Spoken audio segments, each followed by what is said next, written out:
بسم الله الرحمن الرحيم وقضى ربك ألا تعبدوا إلا إياه وبالوالدين إحسانا صدق الله العظيم وصدق رسوله النبي الكريم الأمين اللهم صل وسلم على سيدنا مولانا محمد النبي الأمي وعلى آله وسلم تسليما صلى الله على حبيبه محمد الصلاة والسلام عليك يا رسول الله وعلى آلك وأصحابك يا حبيب الله الصلاة والسلام عليك يا رحمة للعالمين وعلى آلك وأصحابك يا بشير المذنبين صلى الله تعالى عليه وآله وبارك وسلم. حاضرین محترم، پارہ نمبر 15 سورہ بنی اسرائیل کی آیت نمبر 23 تلاوت کی ہے. کل بھی اسی آیت کو سکتا تھوڑی سی ہماری گفتگو ہوئی. اللہ رب العزت جل شانہ کا فرمان مقدس ہے کہ تمہارے رب کا فیصلہ ہے کہ اپنے رب کے علاوہ کسی کی عبادت نہ کرو. متصل فرمایا وبالوالدین احسانا، اپنے ماں باپ کے ساتھ حسن سلوک سے پیش آؤ، جس میں ماں باپ کی تفصیل آگے فرمائی. وہ دونوں یا دونوں میں سے ایک جب بڑھاپے کو پہنچ جائے ان کے ساتھ سخت لہجے سے بات نہیں، انہیں اف بھی نہیں کرنی، اور بات کرنی ہے تو نرم لہجے سے بات کرو، نرمی سے. واخفض لهما جناح الذل، اور اپنے بازوؤں کو پھیلا رکھو. مقصد کیا ہے کہ اپنے والدین کی خدمت میں ہر وقت لگے رہو. من الرحمہ وقل رب ارحمهما، زبان سے اپنے بے نیاز کی بارگاہ میں عرض گزاری کرتے رہو. ہاتھ سے خدمت، زبان سے اللہ ذوالجلال کے حضور عرض گزاری. بے نیاز خود سکھا رہا ہے رب ارحمہما کما ربیانی صغیرا، اے اللہ ہمارے ماں باپ پہ ایسے رحم فرما جیسے بچپن میں وہ ہمارے اوپر رحم فرماتے تھے. انسان تھوڑا سا اس بات کو سوچے. ایک تو اللہ بے نیاز نے دعا خود سکھائی، اور کیسا پیارے انداز میں کہ اے بے نیاز ہمارے ماں باپ پہ رحم فرما، اور رحم بھی ایسے جیسے بچپن میں وہ ہمارے اوپر رحم کرتے ہیں. انسان ناشکرہ ہے، اللہ کی طرح طرح کی نعمتوں کو استعمال کر کے پھر بھی ناشکری کرتا ہے. اگر بچپنا اپنا انسان تھوڑا سا یاد رکھے، ہم لوگ بھول جاتے ہیں، جلد ہی بھول جاتے ہیں. تو بچپنے کے حالات یاد رکھے تو پھر ساری زندگی انسان اپنے ماں باپ کے آگے بڑھانا اف کرنا تو بڑی دور کی بات. وہ تو آنکھوں میں آنکھیں ملا کے بات بھی نہیں کر سکتا، نہا نہیں سکتا تھا، ماں نہلاتی. کپڑے پہن نہیں سکتا تھا، ماں کپڑے پہناتی. دیگر سارے معاملات زندگی جب انسان بولنے کے قابل ہوا، اس وقت اسی ماں اور اسی باپ کے لیے اس کے پاس وقت نہیں ہے. وہ ایک شخص تھا، ماں کو کہنے لگا ماں یہ روزانہ کی جو ہے نا چڑ کہ جی ہم نے تیرے ساتھ ایسے کیا تو ایسے بتا جو میری خدمت کی ہے نا وہ مجھے بتا دے، میں تجھے اس کے پیسے دے دیتا تاکہ میں تیرے دنیا پہ ہی حق ادا کروں. بڑی بات ہے. ماں بڑے تعجب میں پڑی اور تھوڑی دیر کے لیے خاموش ہو گئی. کہنے لگی بیٹا پھر میں سوچ کے بتاؤں گی.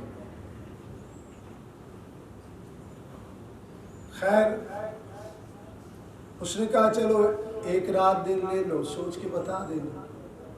بیٹا لیٹا ہوا تھا، ماں نے پانی کے ایک لوٹا لیا، اس نے بستر پہ اڈھیل دیا، گرا دیا، بستر گیلا ہو گیا.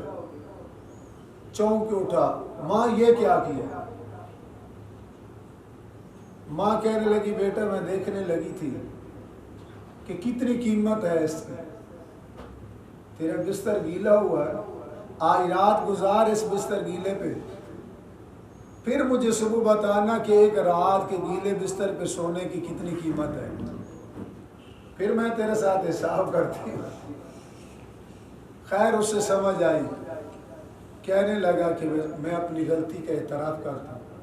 معزز حاضرین، بالخصوص طلباء، آج ہم اپنے ماں باپ کی خدمت سے بہت دور ہیں،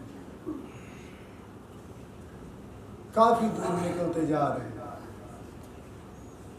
ہماری اس نسل نو کے پاس تو وقت ہی نہیں ہے. گھر میں گئے یا ٹی وی لگا کے بیٹھ گئے یا موبائل لے کر بیٹھ گئے. ماں بیچاری آوازیں دے رہی ہے، اگر اسی جگہ پہ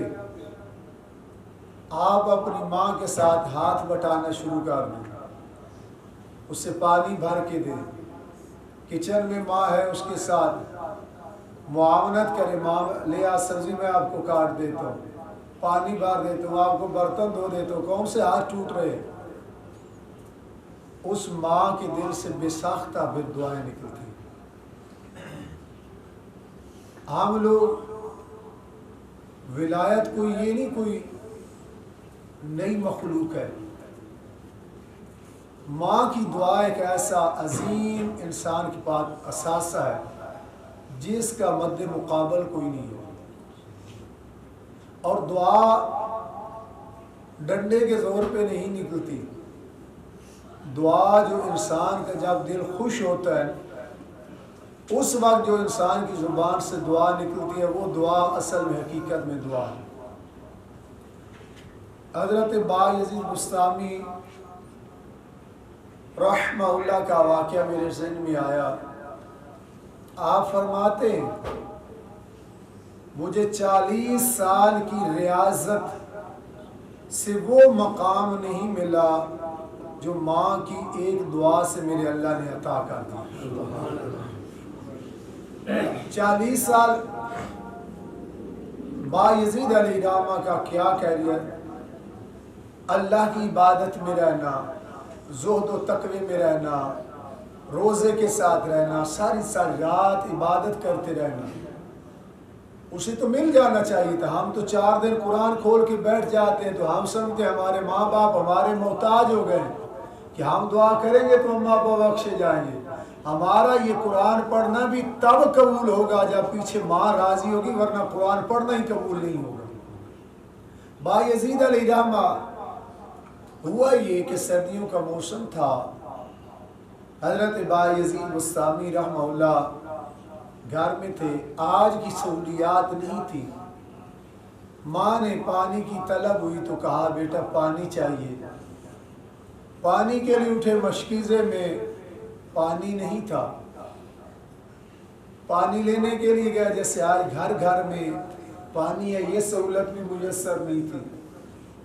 جب پانی لینے کے لیے دور جانا پڑا، سردیوں کی راتیں تھی، واپس آئے تو ماں آنکھیں باندھے سو گئی. بڑا غور طلب واقعہ، میں نے اس واقعے کو کئی دفعہ پڑھا ہے اور اس کو بڑا سوچتا ہوں کئی دفعہ بیٹھ کے. علیحدگی میں بندہ جب بیٹھ کے پڑھے نا تو پھر تھوڑا سوچنا بھی چاہیے. اللہ اکبر، جب آپ آئے ماں سو چکی تھی. اب بایزید بستامی رحمہ اللہ کے ہاتھ میں وہ پانی کا پیالہ ہے، نہ وہ نیچے رکھتے نہ ماں کا بازو ہلایا امی اٹھ، نہ آواز دی کھڑے. سردیوں کی رات، ساری رات بیت گئی. قدرت الہیہ کی عنایت ہونی تھی. تہجد کا جب وقت ہوا ماں کی آنکھ کھلی نماز تہجد ادا کرنے کے لیے. دیکھا تو سامنے بیٹا کھڑا ہے. ماں نے پوچھا بیٹا ہاں آنکھ کھلی نا؟ تو بیٹے وفادار نے کہا امی پانی. حاضر خدمت ہے. ماں کی مامتا تڑپ اٹھی اور کہنے لگی کہ بیٹا تو اس ٹائم کا پانی لے کر کھڑا ہے. عرض کی امی آپ نے پانی مانگا تھا، پانی یہ نہیں کہا لا کے رکھ دے. اگر رکھ دیتا بے ادبی ہوتی، جگاتا بے ادبی ہوتی، آواز دیتا بے ادبی ہوتی. آپ کے آرام کی وجہ سے میں پانی لے کر کھڑا رہا اور جگایا اس لیے نہیں کہ آپ کے آرام میں خلل نہ آئے، رکھا اس لیے نہیں کہیں میں رکھ کے سو جاؤں اور ماں پانی طلب کرے میں پانی دے نہ سکوں، اس لیے ساری رات لے کر کھڑا رہا ہوں. اب ماں نے وہ پانی پیا، تہجد کی نماز پڑھ کر بارگاہ رب العزت میں التجا کی، اے میرے بے نیاز، میرے بیٹے نے میری محبت کی خاطر ساری رات کھڑے پانی لے کر کھڑا رہا. اے اللہ تجھے اس کا یہ عمل پسند ہے تو اسے ولایت عطا فرما. اللہ رب العزت نے بایزید بستامی رحمہ اللہ کو پھر ولیوں میں ایک عظیم نام عطا کیا، اپنے نیک بندوں میں مقام عطا کیا. معزز سامعین، تھوڑا سا اگر ہم اپنے اس گریبان کے اندر جھانکے تو صحیح، کیا آج ہماری حالت یہ ہے؟ ہم تو اس کے نزدیک سے بھی نہیں گزر رہے. چلو 50-50 معاملہ ہو جاتا بڑا تھا، لیکن ہم تو قریب ہی نہیں جا رہے. اور ہم بھول چکے کہ اس میں لو جی کہ ہمارا کیا ہوگا، کوئی نقصان نہیں ہے اور بہت بڑا نقصان ہے. یہ ماں اور باپ جو ہوتے ہیں نا، دونوں اللہ کے رحمت کی خزانوں میں سے ایک عظیم قیمتی اثاثہ ہے. وہ ہیں جن کے اگر چھن گئے انہیں اس چیز کی قدر اور احساس ہوتا ہے کہ میرے ماں باپ کاش میرے پاس ہوتے. جیسے میں نے کل پیارے آقا کریم صلی اللہ علیہ وسلم کی بھی بات حدیث پاک عرض کی کہ میرے آقا علیہ السلام نے فرمایا کاش آج میری ماں آمنہ ہوتی. تو ماں باپ اللہ کہتی ہیں اور وہ عنایت ربی جیسے مشہور حدیث پاک ہے کہ جو ماں باپ کی ایک دفعہ زیارت کرتا ہے، زیارت سے مراد ہے ان کے چہرے کی طرف دیکھتا ہے پیار بھری نگاہ، اللہ رب العزت اسے پورے مقبول حج کا ثواب عطا فرماتا ہے. کوئی زور نہیں لگا، کوئی پیسہ نہیں لگا، کوئی محنت مشقت نہیں لگی، بس صرف نظر اٹھا کے دیکھنا. صحابہ کرام علیہ رضوان نے عرض کی یا رسول اللہ صلی اللہ علیہ وسلم اگر دوبارہ دل کر پڑے دیکھنے کو، فرمایا 2 حج کا. یا رسول اللہ جی اگر تیسری مرتبہ، فرمایا 3 حج کا. جتنی دفعہ دن میں اپنے ماں باپ کے چہرے کی زیارت کرتے رہیں گے اللہ اتنے مقبول حج کا ثواب عطا فرماتا ہے. یہ بھی ہم سے نہیں ہوتا تو پھر کیا ہوگا؟ وقت ہے اگر ماں باپ اللہ نے زندگی انہیں دی ہے ان کی خدمت کر لیں. اور جن کے والدین چلے گئے ان کے پاس بھی ابھی وقت ہے. وہ کیا ہے؟